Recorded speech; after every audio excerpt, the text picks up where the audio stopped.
Today we're looking at Bouquet Birds, a 500-piece circular puzzle from eeBoo. Now I've just come back from a bit of a break in making these review videos, and I thought what better way to return than to take a second look at a brand that I covered in one of my earliest videos, and one I was arguably a little unkind to. eeBoo are an American brand, and I kind of see them as the Ferrero Rocher of the puzzle world, in that they have this veneer of being premium while actually being on the mass market side of things. Still, as a proudly woman-led business using recycled materials and highlighting the artists they work with, their heart does seem to be in the right place.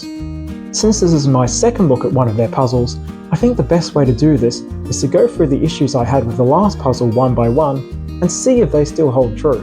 Now this one does have a different piece count and cut, but I did get it in basically the same circumstances, which was brand new at a discount chain store at half the usual retail price, so I think this will still be a reasonably fair comparison.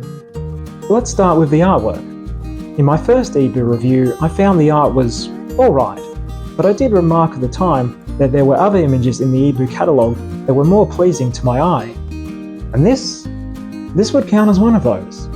This work is by Brooklyn artist Fumiya Tanaka, and it layers a brushstroke background, a cross-stitched bouquet of flowers as the centerpiece, and illustrations of birds and butterflies on top, with a colourful rim around the outside that stops the edge pieces from being too similar.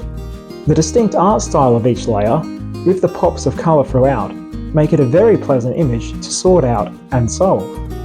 Which brings me to one of my main criticisms last time around, which does still apply here. eeBoo's puzzles are just way too glossy for my liking. From the image on the box, I expected to have no trouble pulling out elements like this blackbird, but the gloss makes it more difficult than it needs to be, because as I was looking through the pile of pieces, I had to be constantly moving my head around to shift the light reflection so it wouldn't obscure small pieces of black or make it look the same as the darker navy. I suppose I could have engineered a different lighting rig to mitigate that issue, but that's really hard to get right, and I'd rather have the pieces just be matte or at least minimally glossy to begin with and save me the trouble. Also, I still find their puzzle pieces are quite thin and sharp to hold. They're perfectly fine, they just don't have a good hand feel, if you know what I mean. Last time, I also had an issue with the puzzle cut, where pieces were weirdly squashed to fit a non-square number of pieces into a square aspect ratio. Well, clearly we're not going to have that same problem this time. As for the circular cut, well, I haven't done a lot to compare it with, but I don't really have any complaints. If we compare it to a Ravensburger's Circle of Colours puzzle, which you might be familiar with, the centre is 4 quadrants of a circle instead of one piece, and instead of splitting pieces over knobs, you have these stretches where pieces are joined on curved edges and there's no connectors at all. I did find some trouble in moving around those sections as they could fall apart quite easily, but still, the whole puzzle does hold together pretty well. Finally, let's get to the biggest issue that I had with my last eeBoo puzzle. Last time I found quite a few pieces where the artwork was peeling off, which I just don't expect to see in a brand new puzzle. And this time, I'm pleased to report no pieces had that problem.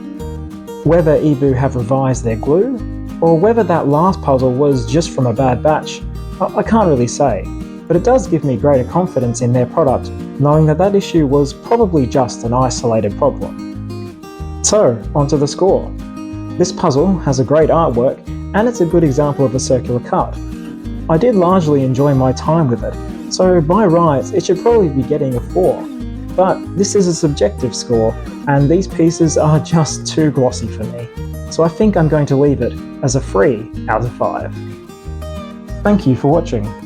I'm not sure how regularly I'll be making these videos now, but until next time, why not snuggle under a quilt, or go do a bit of bird watching, whatever's appropriate for your hemisphere. Take care.